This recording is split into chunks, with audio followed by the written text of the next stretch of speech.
Assalamualaikum warahmatullahi wabarakatuh. Selamat datang kembali di channel Cerita Mulu. Pada video kali ini, kita akan membahas kisah Sayyidah Nafisah, guru Imam Syafi'i, ulama perempuan yang terkenal karena ilmu dan ketaatannya. Sayyidah Nafisah merupakan salah seorang ulama perempuan. Beliau menjadi guru Imam Syafi'i. Tidak banyak yang mengenal sosok Sayyidah Nafisah. Dan berikut ini merupakan biografi Sayyidah Nafisah secara singkatnya. Sayyidah Nafisah binti Al-Hasan Al-Anwar bin Zaid Al-Ablaj bin Al-Hasan bin Ali bin Abi Thalib. Lahir di Mekkah pada pertengahan bulan Rabiul Awal tahun 145 Hijriah. Sayyidah Nafisah adalah ulama perempuan yang terkenal dari keluarga Nabi. Sayyidah Nafisah dikenal mempunyai ilmu pengetahuan, ahli ibadah, taat beragama, dan berbudi pekerti luhur. Saat berusia 5 tahun, Sayyidah Nafisah dibawa orang tuanya ke Madinah untuk mengaji kepada sejumlah ulama perempuan dari kalangan sahabat dan tabi'in sampai menguasai berbagai ilmu. Di antara ilmu yang dikuasai adalah Al-Quran, tafsir, hadis, dan fikih. Sehingga beliau mendapatkan julukan Nafisah al-Ilmu wa Qaramah ad-Darain. Julukan tersebut artinya adalah Nafisah sang ulama perempuan dan perempuan mulia di dunia dan di akhirat. Konon, ia berjalan kaki selama 3 tahun sambil berpuasa dan selalu melaksanakan sholat malam ke Mekah setiap tahunnya untuk melaksanakan haji. Keponakan Sayyidah Nafisah yaitu Zainab menyampaikan kesaksiannya tentang ibadah bibinya tersebut. Sayyidah Zainab, keponakannya, tidak pernah melihat Sayyidah Nafisah tidur malam selama 40 tahun. Waktu siang hari, tidak makan kecuali saat 2 hari raya dan 3 hari tasyrik. Dikatakan oleh Zainab bahwa Sayyidah Nafisah hafal Al-Quran dan mampu menafsirkannya, sehingga ia sering membaca Al-Quran sampai menangis. Nama Sayyidah Nafisah tidak hanya terkenal di daerah Hijaz, namun juga Mesir dan negeri-negeri Timur Tengah lainnya. Jamaah haji dari Mesir yang bertemu dengannya saat di Mekkah dan Madinah, mereka terkesan dengan pengetahuannya yang luas dan kepribadiannya yang baik.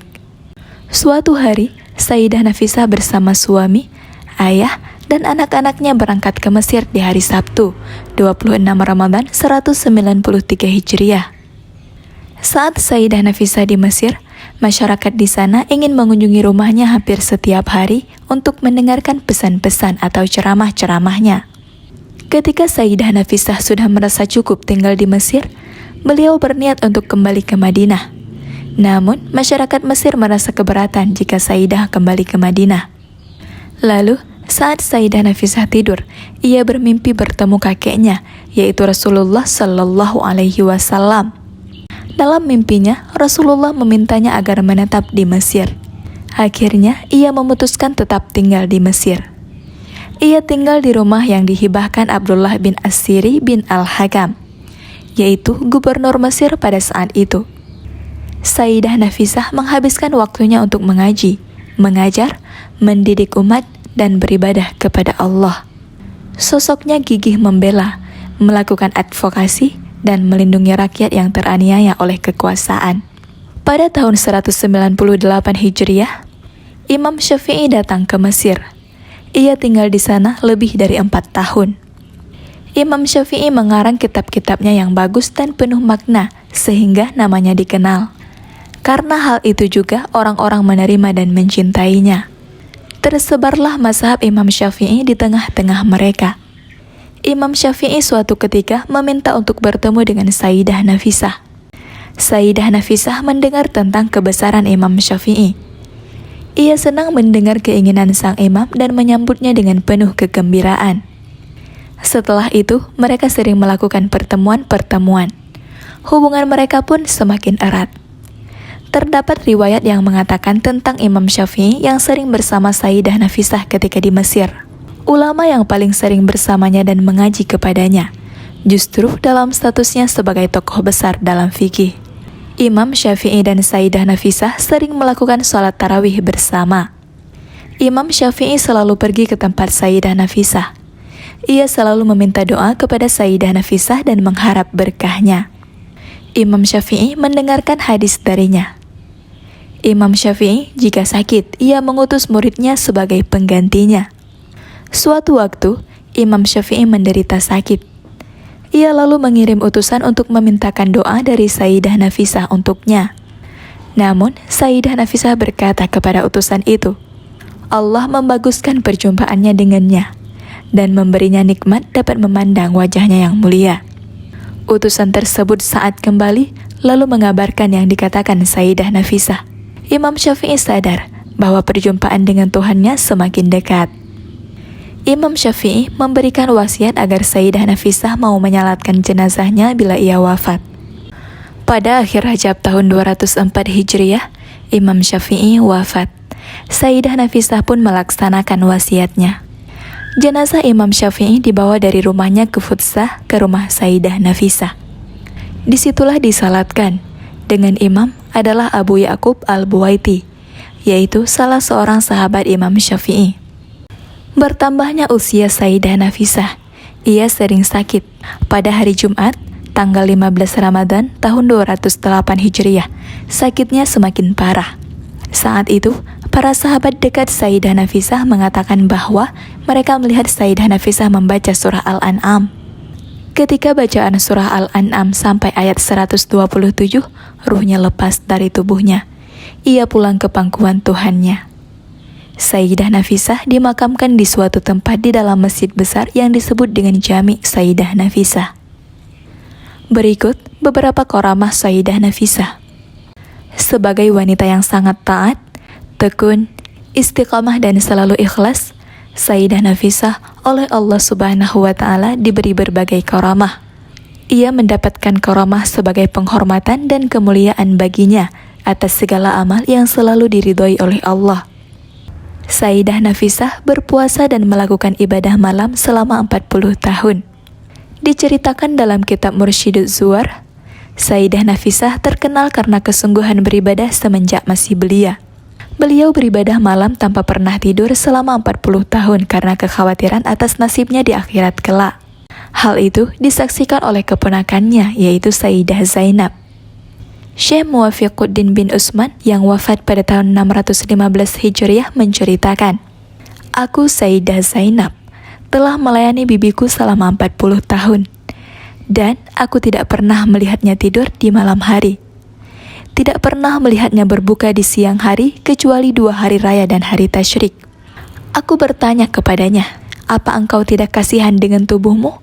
Dia menjawab, bagaimana aku kasihan pada tubuhku, sedangkan di depanku ada banyak rintangan yang tak seorang pun bisa melewatinya kecuali orang-orang yang beruntung. Begitulah keadaan para kekasih Allah. Ia rela merasakan ketidaknyamanan, tekanan, bahkan rela membuang waktu istirahatnya demi ibadah sebagai upaya mendekatkan diri kepada Tuhannya. Sayyidah Nafisah rela hidup dengan keadaan tidak nyaman secara materi, sebab baginya yang terpenting adalah bisa beribadah dan mendekatkan diri kepada Allah. Tidak ada yang lebih berharga dan lebih penting selama hidup di dunia selain mendekatkan diri kepadanya dengan memperbanyak ibadah. Sayyidah Nafisah mengalirkan air sungai Nil saat paceklik.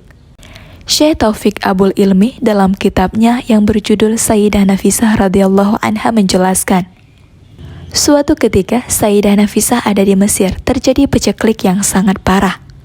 Sungai Nil yang menjadi sumber kehidupan mereka mengering, dan kebutuhan masyarakat pada air sangat mendesak.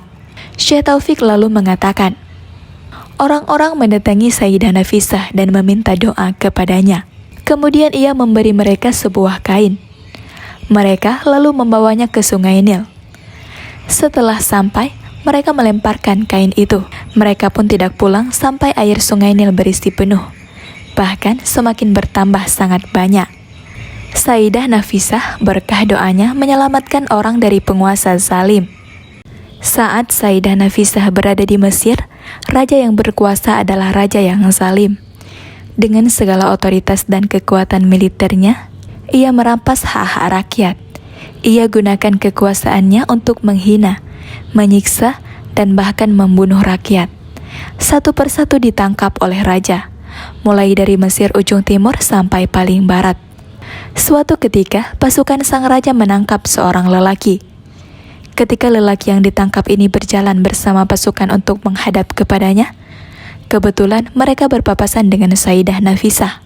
Kesempatan ini tidak disia-siakannya untuk meminta doa keselamatan kepada sosok wanita solehah itu. Lalu beliau mendoakannya, "Semoga Allah menghalang-halangi penglihatan orang-orang zalim darimu."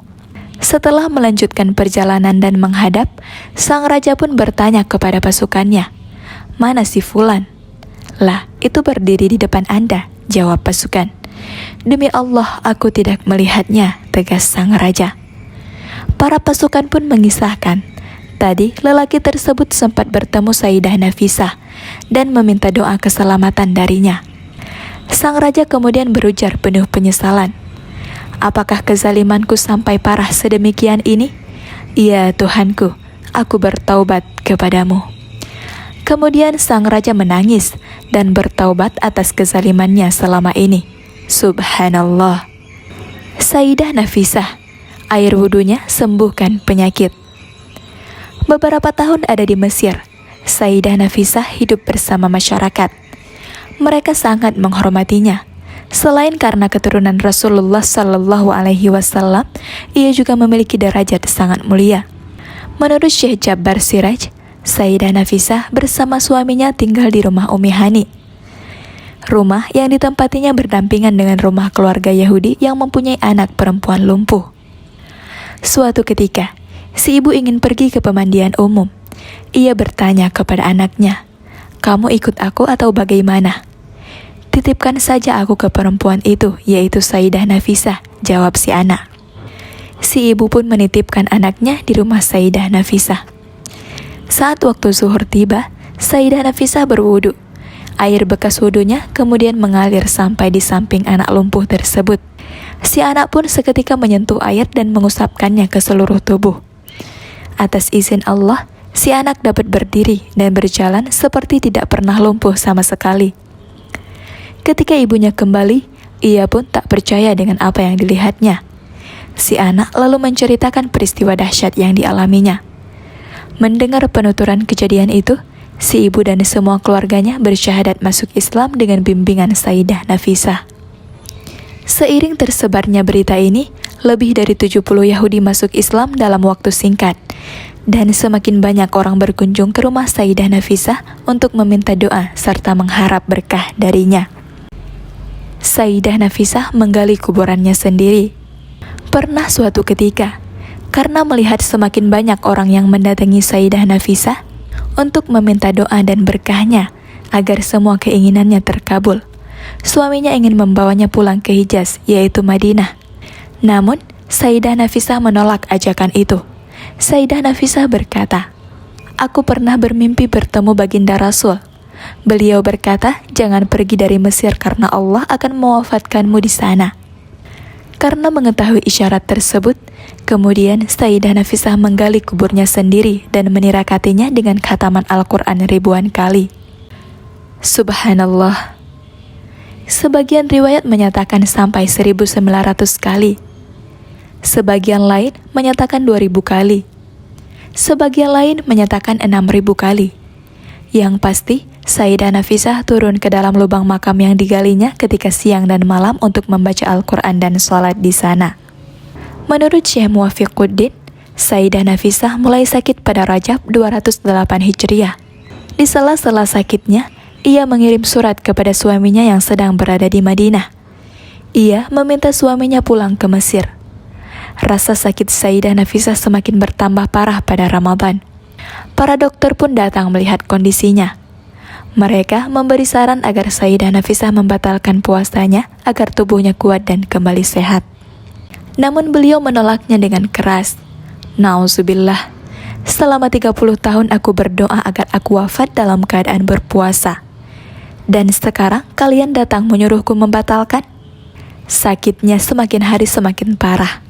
Sampai pertengahan Ramadan, setelah wafatnya Imam Asy-Syafi'i, Sayyidah Nafisah menghembuskan nafas terakhirnya.